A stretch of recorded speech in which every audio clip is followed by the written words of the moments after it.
इस वीडियो का उद्देश्य किसी भी सिद्धांत या ऐतिहासिक मान्यता का खंडन करना नहीं है। मेरा उद्देश्य मात्र इतिहास के अनसुने एवं दूसरे पक्ष को सभी के समक्ष रखना है। कृपया इसे अन्यथा ना लेवें। जय जिनेंद्र। आज हम जानेंगे शुद्ध पंचमी के एक अनकहे पक्ष को। यदि मैं आपसे पूछूं कि इस पर्व को क्यों मनाते हैं, तो आपका सीधा सा उत्तर होगा कि इस दिन इस काल के सर्वप्रथम ग्रंथ अर्थात श्री षटखंडागम जी ग्रंथ को सर्वप्रथम लिपिबद्ध किया गया था। लेकिन यदि मैं कहूँ कि आपने जो पढ़ा इसमें शायद अभी भी संशय बरकरार है, तो वास्तविकता क्या है यह केवली के अलावा कोई नहीं जान सकता। लेकिन इतना तो मालूम पड़ ही सकता है कि षटखंडागम के अलावा भी उस समय कुछ और रचनाएं लिखी जा रही थी और इसके प्रमाण मिल रहे हैं। तो आइए देखते हैं जैन श्रुत का इतिहास।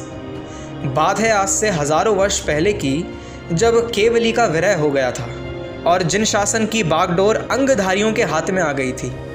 और इसी में शुद्धधर आचार्यों की परंपरा में सबसे पहले नाम आचार्य गुणधर का आता है। गुणधर एवं धरसेन दोनों ही आचार्य शुद्ध प्रतिष्ठापक के रूप में प्रसिद्ध हैं। गुणधर आचार्य धरसेन आचार्य की अपेक्षा अधिक ज्ञानी थे। गुणधर आचार्य को पंचम पूर्वगत पेजदोष पाहुड़ का ज्ञान प्राप्त था और धरसेन आचार्य को पूर्वगत कम्म पैड़ी पाहुड़ का। इतना ही नहीं, किंतु गुणधर आचार्य को महाकम्म पैड़ी पाहुड़ का भी ज्ञान प्राप्त था, जिसका समर्थन कसाय पाहुड़ जी से हो जाता है, क्योंकि कसाय पाहुड़ में जो विषय आया है वह सारा विषय महाकम्म पैड़ी पाहुड़ का ही है। लेकिन आचार्य धरसेन को इसका ज्ञान नहीं था, इसलिए लिखित रूप में आचार्य गुणधर को श्रुत का प्रथम श्रुतकार माना जाना चाहिए। एक बात यह भी है कि धरसेन आचार्य ने किसी ग्रंथ की रचना नहीं की थी, जबकि गुणधर आचार्य ने पेजदोष पाहुड़ की रचना की है। जय धवल के मंगलाचरण से यह ज्ञात होता है। वीरसेन आचार्य के कथन से यह भी मालूम पड़ता है कि आचार्य गुणधर पूर्वविदों की परंपरा में शामिल थे, जबकि आचार्य धरसेन पूर्वविद होते हुए भी उनकी परंपरा में शामिल नहीं थे। एक अन्य प्रमाण यह भी है कि धरसेन आचार्य की अपेक्षा श्री गुणधर आचार्य अपने विषय के पूर्ण ज्ञाता थे। अतः माना जा सकता है कि गुणधर आचार्य ऐसे समय में हुए थे जब पूर्वों के आंशिक ज्ञान में उतनी कमी नहीं आई थी जितनी कमी धरसेन आचार्य के समय आ गई थी। इसका मतलब है कि आचार्य गुणधर आचार्य धरसेन से पहले ही हुए हैं। आइए देखते हैं दोनों आचार्यों का समय। कालखंड में प्रवेश करने से पहले जान लें कि आचार्य अरहत एवं आचार्य धरसेन के काल को लेकर दो मान्यताएं हैं। एक तो यह है कि ये दोनों ही आचार्य 683 वर्ष के भीतर ही हुए हैं, और दूसरी यह है कि ये दोनों भगवान महावीर स्वामी के 683 वर्ष बाद हुए हैं। इंद्रनंदी आचार्य के श्रुतावतार नामक ग्रंथ के अध्ययन से मालूम पड़ता है कि संघ नायक अरहत बली ने जब यति सम्मेलन किया और उन्हें जब मालूम पड़ा कि अब पक्षपात का समय आने वाला है, तो उन्होंने विभिन्न संघ स्थापित कर दिए, जैसे नंदी, वीर, अपराजित, देव, सेन, भद्र, गुणधर, गुप्त, सिंह, चंद्र इत्यादि। संघ के नाम से पता चलता है कि गुणधर संघ आचार्य गुणधर के नाम पर रखा गया। अतः गुणधर आचार्य का समय आचार्य अरहत बली के समकालीन या उनसे भी पूर्व होना चाहिए, और आचार्य अरहत बली का समय वीर निर्माण संवत 535 है।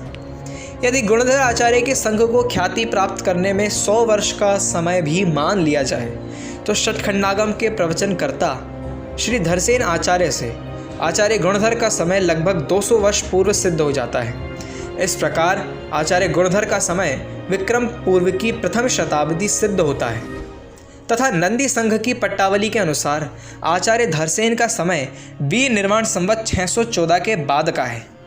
षटखंडागम पर पेजदोष पाहुड़ का भी प्रभाव दिखाई पड़ता है, तथा भाषा की दृष्टि से भी षटखंडागम की भाषा से कसाय पाहुड़ की भाषा अत्यंत प्राचीन है।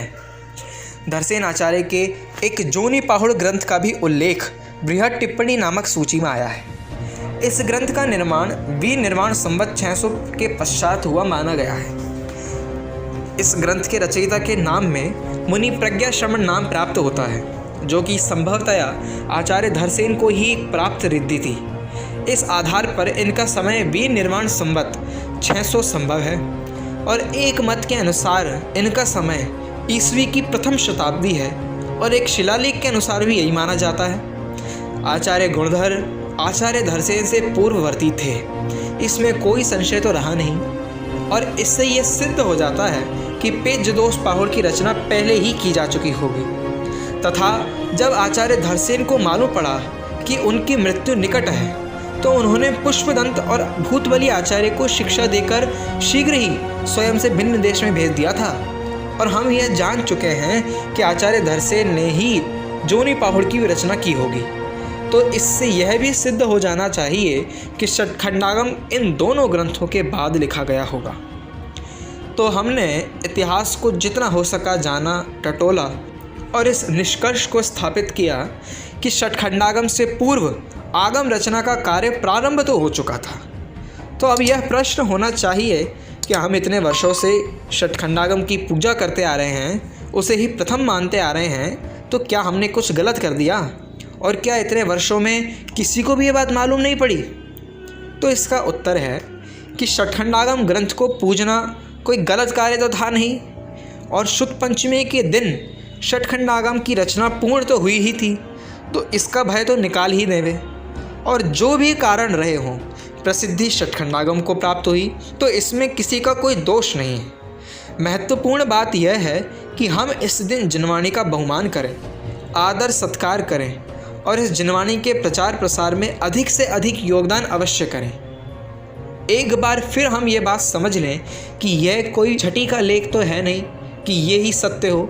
इतिहास के कालखंड में हमने कुछ विचार किया है, तो इस इतिहास के इस विचार को हम अपने तक सीमित रखें और दूसरों तक भी पहुंचाएं, लेकिन इसे किसी विवाद का मुद्दा ना बनाएं। तो इसी भावना से आज के इतिहास का यह प्रकरण यहीं पूर्ण होता है। जय जिनेंद्र।